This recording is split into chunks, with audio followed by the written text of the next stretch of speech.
Mountain flying is a fantastic experience, but to do it safely and enjoyably, you need the right knowledge, training and experience behind you.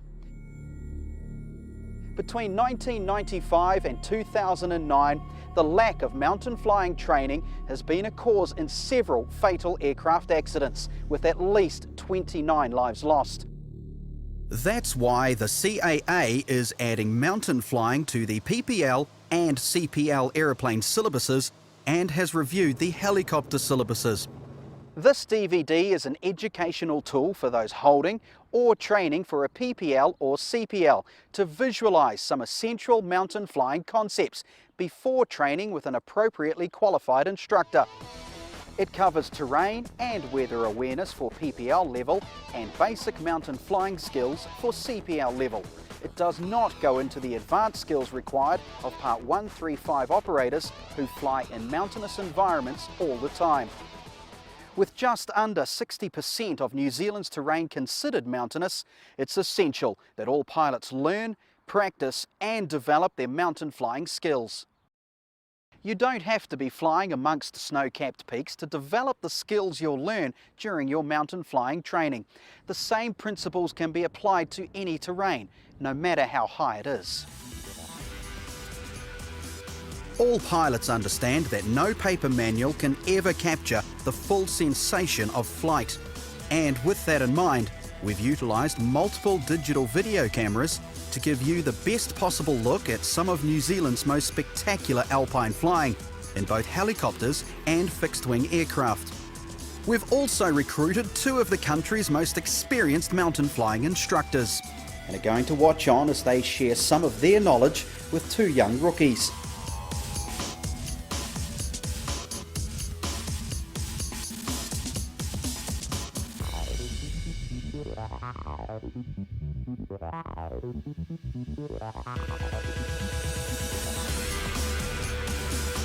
Over the course of this DVD, we will give you a detailed introduction to the thrills and potential pitfalls of mountain flying.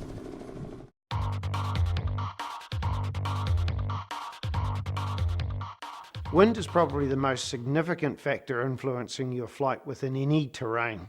Deciding how to fly there, where to fly, what altitude to fly, is all really depending on your judgment of the wind direction.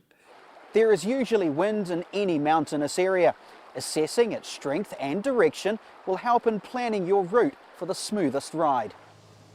The shape of the terrain will dictate the wind's behaviour. It is useful to imagine the airflow as water.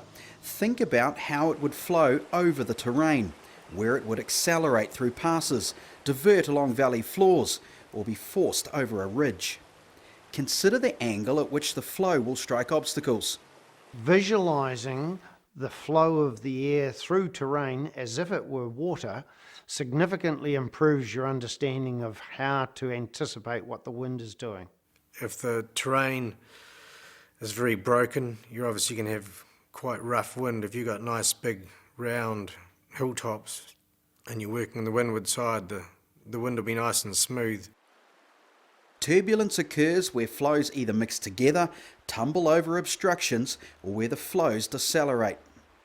Water flows around obstacles where possible, and only spills over the top when excessive volume prevents all of it from going around. Below 15 knots, the wind flow is generally predictable. Now notice how rugged the terrain is on the right that we're just passing over. In terms of airflow, what do you expect it to do? It should be smooth and upflowing on the southern side of that, and then more turbulent on the lee as it tumbles over those obstructions. Above 15 knots, the patterns alter and become more difficult to predict. While flight at higher altitudes is generally safer, it may not necessarily be more comfortable. The wind is likely to be stronger with altitude, and any up and down drafts or turbulence more severe. Rotors are areas of severe turbulence. They are large closed eddies that form in the lee of mountain ranges, usually under the crests of mountain waves. The wind within rotors could come from any direction, similar to eddies behind a boulder in a river. Updrafts and downdrafts in a rotor can reach over 3,000 feet per minute. The more you are riding through the turbulence, the more that you're stressing any component of the aircraft, the more that you're compromising the safety. I thought I would go and have a look at a flight and be able to turn back in time. As it turned out, the conditions were so appalling, there was no question of turning back. And I entered a rotor and I found myself virtually flipped on my back. I'd popped rivets in that aeroplane. Rotors can sometimes be marked by small, ragged, wispy bits of cloud. Be aware of these indicators of turbulence. But often rotors will also be invisible with no cloud indicator. Why are we experiencing a bit more jiggle in comparison to what we had lower in the valley? Wind's a bit faster up here. It's a bit stronger at altitude, and we're sitting at the shear level. So all the air is bubbling over all the tops, and we're sitting in that eddy factor. Anabatic winds blow up a valley when surfaces are heated during daytime, and katabatic winds blow down a valley when surfaces are cooled during nighttime. These can be influenced by localised effects such as sea or lake breezes. When is an anabatic wind typically more significant? If it's coming off a lake or a If there's river, a lake breeze or a sea breeze, sea breeze. driving it, then yes. Yep. And so you have to be very careful of considering sometimes when you're in the middle of a valley system whether the lake or sea breeze that might be driving it at the mouth is giving you an up valley wind at a particular time of the year, and further in the head of the valley you're getting a down valley wind. Upper level winds won't always reflect the wind you will experience in a valley below. Other clues are wind lanes on water, tussock, crops or bush, or the drift you perceive when flying across a valley. What you can see if you look out to Rat Point over on the far side over there, the water is disturbed all the way around the lake.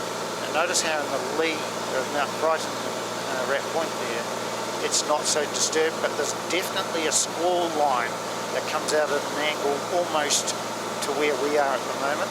Yep. So if we were flying around there, we'd be wanting to stay outside that squall line.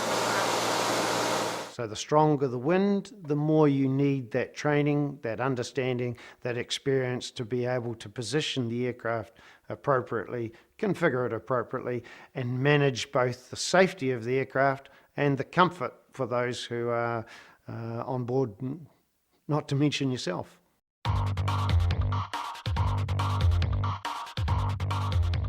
Well, I think situational awareness is everything in all aspects of flying, but particularly in mountain flying.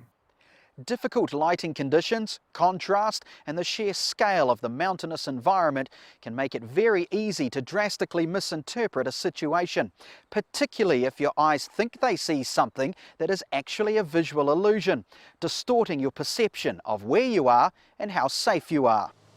In winter, snow cover makes it harder to identify features and judge depth perception. Glaciers, ridges and passes have less definition and are more uniform in appearance. The definition of where ridges are part of a foreground ridge or a background ridge is not that clear, is it? No, it's not. With it all being white, they all just merge in together. Exactly. So often the foreground can merge into the background, and so identifying what you're actually seeing and verifying it, don't make assumptions. If it's covered by snow, you're not going to appreciate the actual contour of the terrain the same. The position of the sun can cause areas of deep shadow, especially in valleys, that can be impossible to see into. When flying from sunlight into shadow, it can be harder to maintain terrain clearance. If you come around a ridge or a spur and suddenly you're blinded by the sun in your face, judgment of where the terrain is, where other traffic might be, is non-existent. And here's the sun coming in your eyes. Notice how difficult it is with this bright out situation of determining how far away that terrain is, how shadowed it is because of the dark bush and the dark water. So planning your turn here in order to not compromise yourself with regard to that terrain. When the direct light shining on a large unbroken expanse of snow is reduced by an overcast sky, all trace of surface texture or shadows can be hidden. Hollows and snow-covered objects merge into a flattened white background, and any gradient can be disguised. The terrain itself can merge into the sky. It almost looks like there's a void ahead, so it's a case of being aware of how the different light conditions affect what you're going to see and factor that into your situational awareness. If at any stage you become unconfident of your visibility proceeding into terrain, it is wisest to adopt a poor visibility configuration while you assess your situation. Things have been starting to feel a bit busier potentially, haven't they? What do you think you can do? Going into the bad weather configuration will give me more time to... The poor visibility configuration, yes. The worst areas for visual illusions are those of total snow cover, such as the upper neve areas of glaciers. Flight in these areas is only safe when the pilot is familiar with the area and has enough reliable visual cues to determine the position of valley sides and the surface below. Knowing the terrain heights is also essential. All that area looks rather flat there, doesn't it? It does. Can you perceive any gradient? You can see more slope from one side to the other rather than gradient down. I want you to make a 90-degree turn and look back up the glacier so that we can see the gradient from below.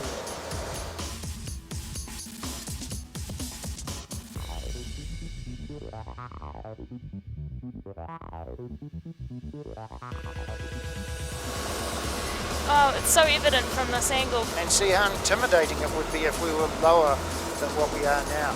We perceive we can climb up there, but the glacier is climbing at a vastly greater rate than the ability of the aircraft.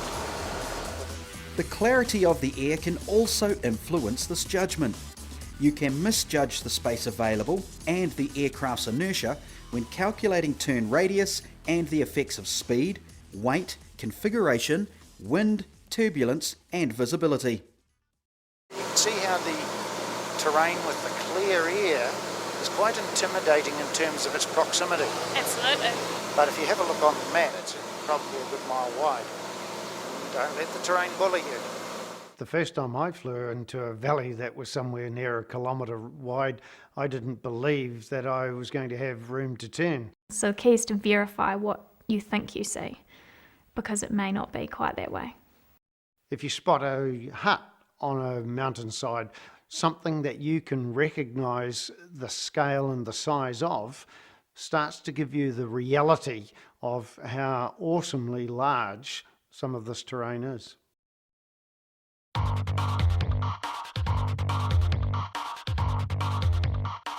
The horizon is the line where the sky meets the sea.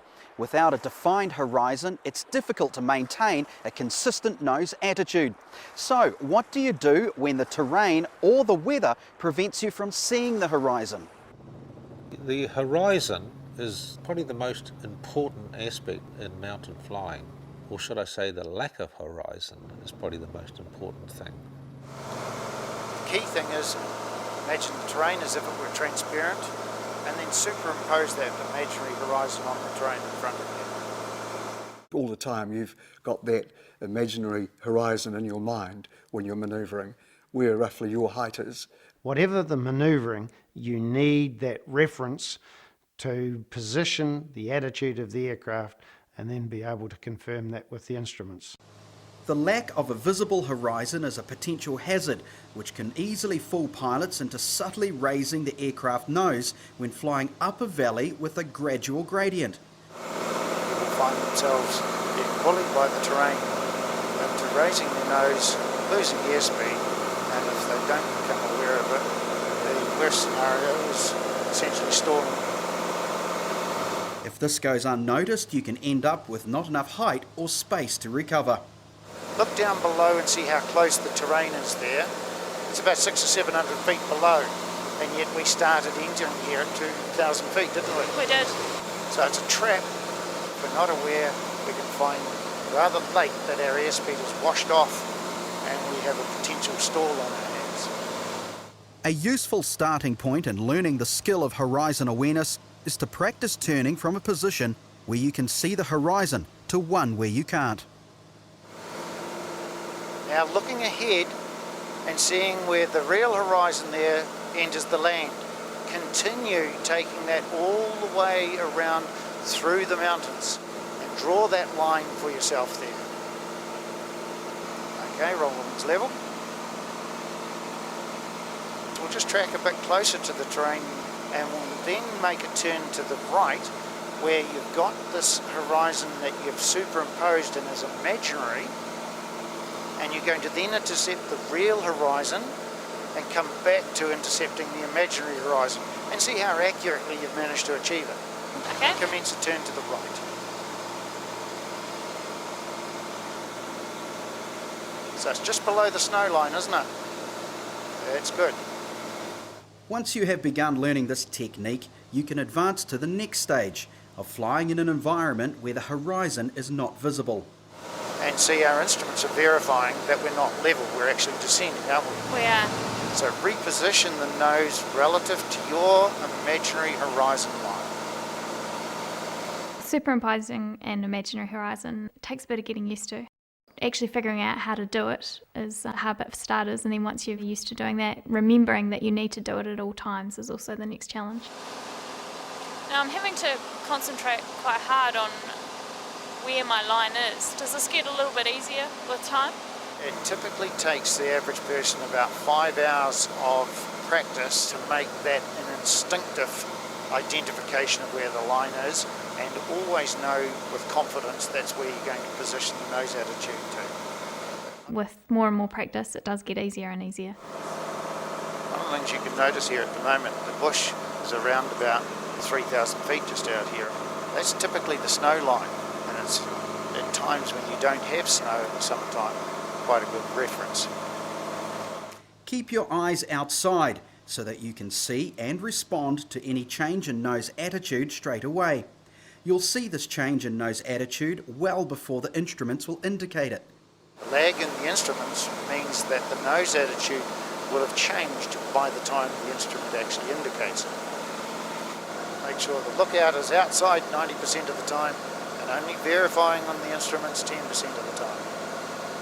The thing that makes a professional mountain pilot is a person that can actually operate that aircraft right throughout its range and not be needing to fixate on instrumentation to verify position.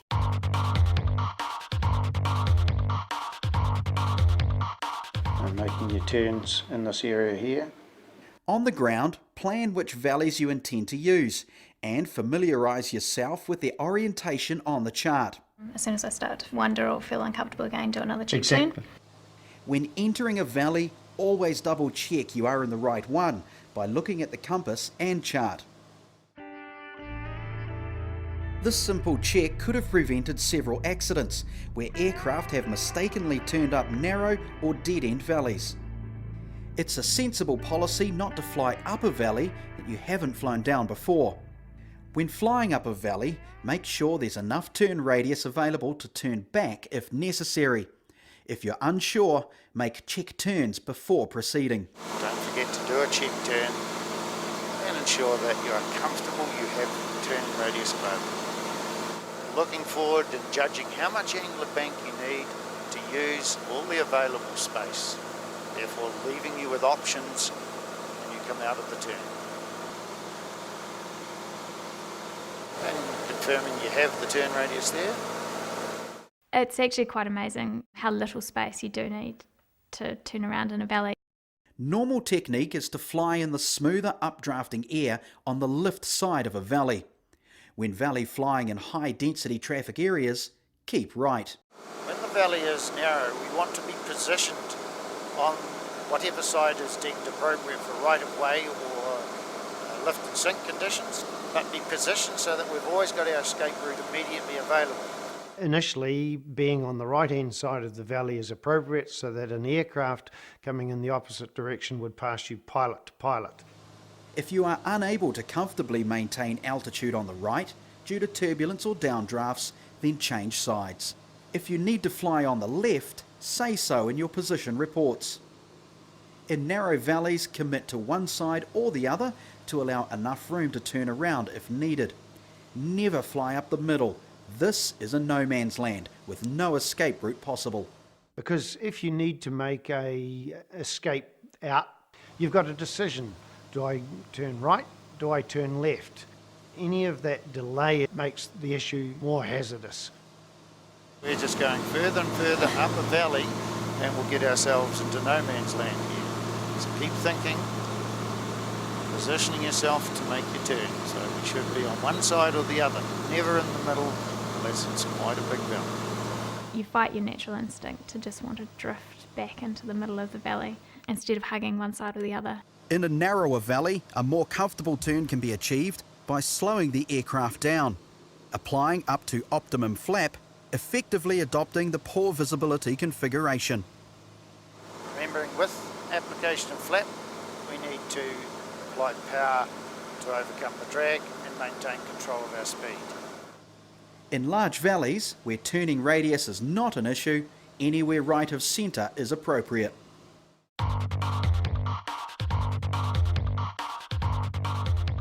Contour flying requires you to bring together all of the physical aspects and intellectual concepts you will learn over the course of your mountain flying training. This exercise will test your ability to set the aircraft nose attitude to the imaginary horizon and your awareness of where the aircraft should be positioned in a valley. Be aware of space and your aircraft's position in that space. Make sure you always have enough manoeuvring space to turn back and position the aircraft so that you can see ahead. This will allow you to anticipate situations rather than react to them. What I would like you to do is to pick up a constant wingtip distance from the terrain on the right hand side here. Okay. And now coordinate your aileron, elevator, rudder and power to maintain this constant wingtip position, simply to experience the space that we have available, the inertia that we have, and positioning where this imaginary horizon lies and keeping our nose attitude reference to that.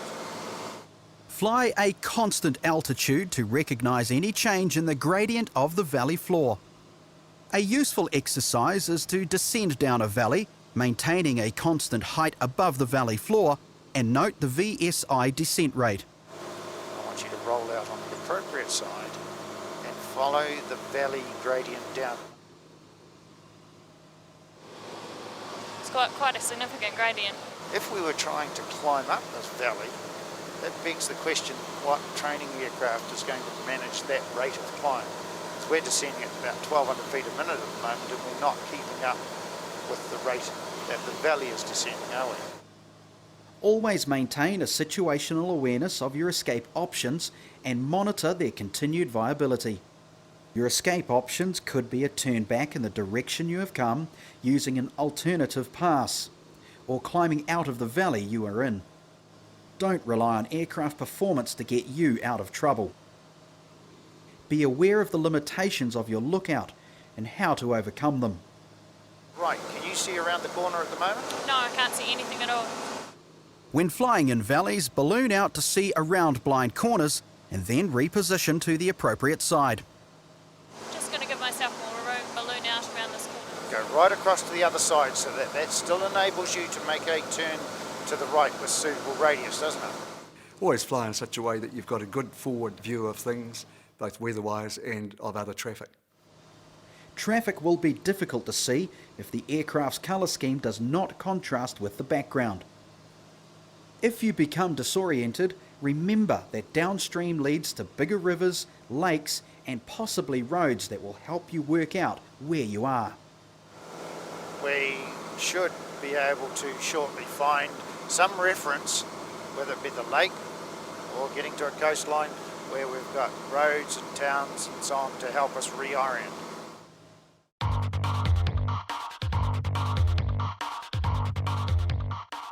Saddle crossings are a compromise of many variables and require good situational awareness. It is important to think about both the wind and terrain when deciding what altitude, angle and direction to cross at, and when you're formulating an escape plan. All the time anticipating the options that are available to us and minimising the period in which we're committed to being closer to the terrain than we would otherwise choose to be. See the highest little knob here to the left? Just past that is saddle number 1. about your 10 o'clock now. And about your 10:30, just past that, is saddle number 2. I want you to be looking at those and evaluating which is the best and why. There's number 1 under your left wingtip now. That doesn't look like an appealing option for a few reasons. It's quite a long period of commitment required through there with terrain on either side. That's exactly the point. It's a prolonged period of commitment, and the terrain, if there's significant wind, is going to give you quite an uncomfortable ride through there, isn't it? It is. Okay. The next one coming up on your nose here, starting to be slightly obscured there. What do you think of that one? It's looking more appealing than the first one. In terms of escape options, the saddle on the left looks better because you can come across at a 45-degree angle and just continue straight ahead. Your escape route is going to be downhill and downstream. What about on this side? And on this side, you're not going to need much angle of bank to turn away from that saddle if you decide not to cross. Exactly. So the safest one is to have the shallow approach, 45 or less, and the shallow escape, desirably downhill, downstream. Desirably, we are approaching the saddle at a 45-degree angle or less, so that our escape route can be through the shallowest angle, therefore minimising our stall speed and the control of the aircraft if we were in turbulence or sink is much easier. Your escape route on both the approach to the saddle and on the other side should be obstacle-free and downstream in anticipation of any sink. Okay, rolling the wings level, 45 or less, not in a climb where we're compromised by airspeed and visibility over the nose, not in a descent where we can be too fast and be striking potential turbulence and exceeding maximum manoeuvrability. So we've got good lookout, good control. Crossing a knife-edge saddle is preferable to a flat saddle, which takes longer to cross. If we're committing to something such as a saddle crossing, it is a calculated, considered decision for the moment that we're crossing the saddle. If you're starting to sit on the edge of your seat, it's time to say that this is not a good decision. I'll go and get a bit more height on and come back in with a lot more confidence. Plan your line, know that you can turn away if you need to, and when you get to your committal point, if the fall looks good, then you can just continue through.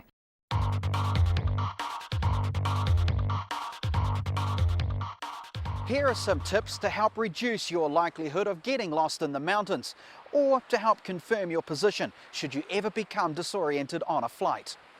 Be aware of the alignment of valleys relative to the compass. GPS is an important tool for verifying one's positions. It shouldn't be the only tool. Which way is back to the airfield? We were heading on a roughly southerly heading as we came into this valley system, and now we're heading roughly north on the way back out. Which way is the river flowing? I can see it quite clearly below us. It's flowing the same direction that we're flying in, so we should be heading in the right direction. Downstream means to larger rivers, lakes, the sea, towns, other features that allow us to orient ourselves. Significant white water in a stream indicates a steep gradient. Note the position of the sun when entering a valley. Compare this to the sun position when you leave the valley. If you haven't spent much time in the valley, it should give you an accurate reference point. Okay, any other clues as to your direction? Well, the sun was behind us as we came in, and now it's directly in front of us, so that was another clue. That would make sense. Knowing where we are on our chart starts right back at the planning stages. Far too big a map now for in the cockpit, isn't it? It is. So let's make it a functional size. We don't want to be head down in the cockpit, we need to be head up. Folding the chart into a manageable size so that we can hold it in our left hand whilst holding the control column. Glance at the chart. You can see now you have the operating area there. So you're about to sit here with your finger on the map and follow your path as you go around it. Therefore, still maintaining peripheral vision for our lookout, our proximity to terrain, and our maintenance of the control of the aircraft's attitude.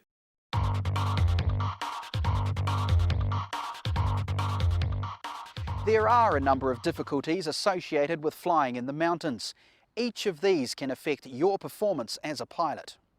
There is a high workload while mountain flying.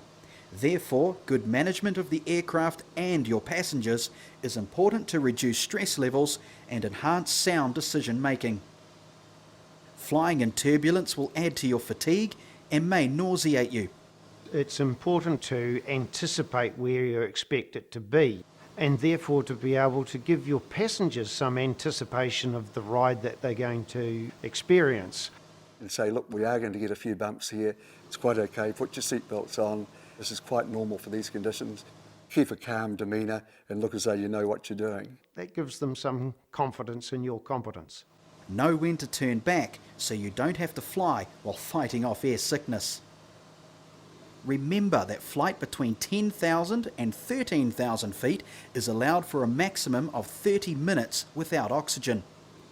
Below 10,000 feet, if you are healthy, you should not be significantly affected by hypoxia. However, if you are unwell or a smoker, you will be more susceptible. Even between 5,000 and 8,000 feet, your brain will generally not work as efficiently as it does at sea level. One of the symptoms of hypoxia is a feeling of euphoria. And the other one is the nails on their hands turning blue.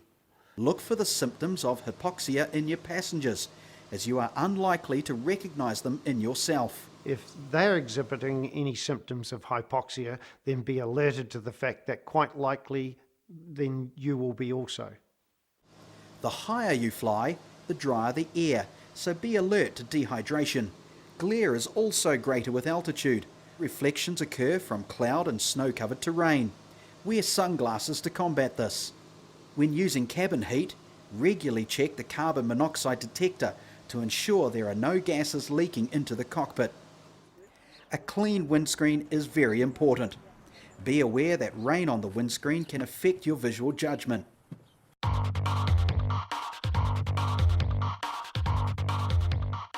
One of the dangers of mountain flying is that it's all very nice in the cockpit of the helicopter with a heater on.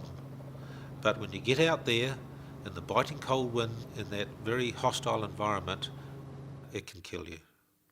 Before venturing into the mountains, dress appropriately and make sure that your aircraft survival kit is fully stocked. Be aware of the contents and how they can best be used.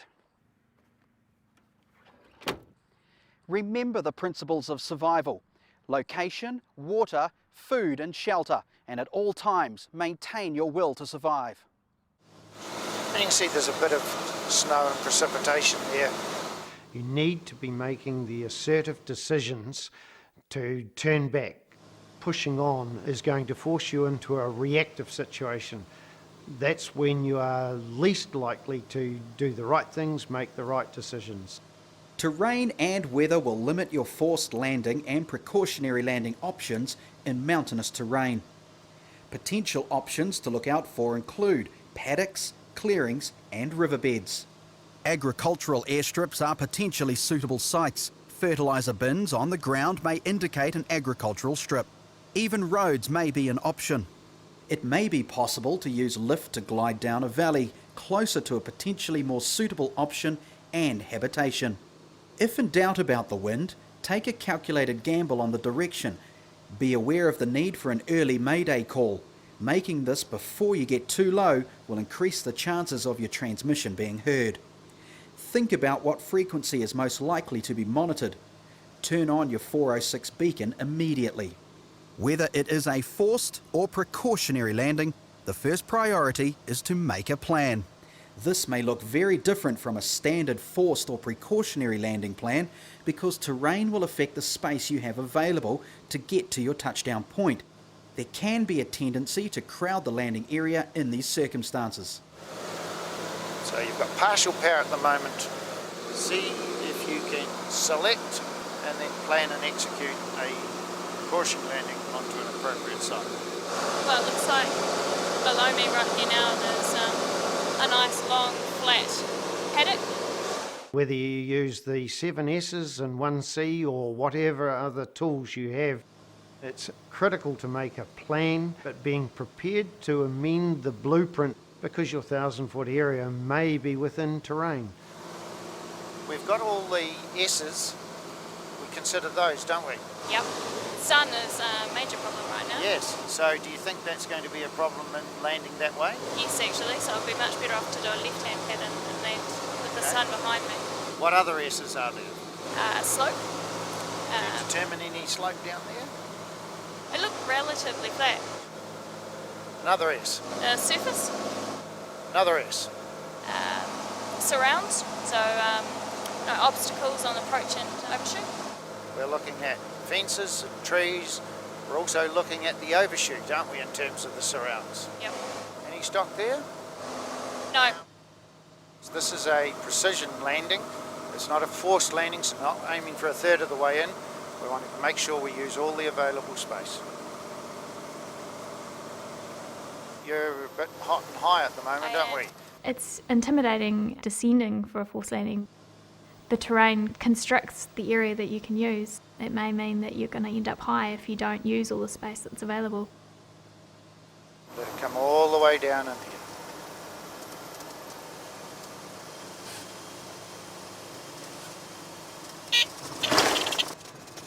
So we survived. The key thing really is to be able to be in a position that if you lose an engine that you can get to the most suitable terrain within gliding distance. Having an idea in mind all the time of where you're going to go if you do have an engine failure is a very good start. What other options would you have? In a valley system, the first place you look for is somewhere flat on the ground, so a river bank. Yeah, we're not looking at the river itself, we're looking at the shingle banks, aren't we? Essentially, you're looking for any clear area that may be available with a clear approach and desirably a clear overshoot in the event that you might overrun the area. Yep. So whether it be a clear tussock area, it may even be an upslope, because then you don't need so much space to use, do you? Yep. Or potentially a beach down by the lake there. Yes. As long as that beach is not steep, the flatter it is, typically the firmer it is. If you've got a nice big open snow field, right. then that might be a option that is the only option that you have.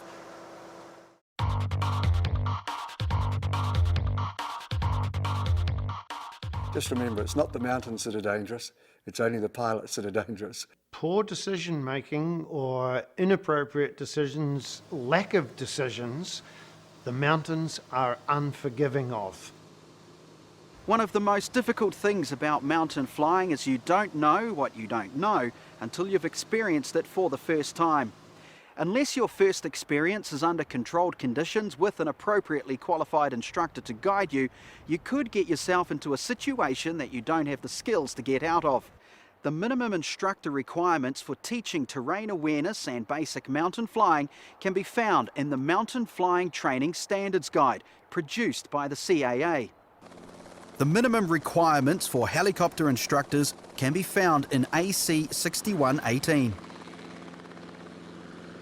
It's a matter of getting the appropriate training and therefore being able to make the appropriate decisions in order to survive and enjoy the environment. It does get easier as you practice things.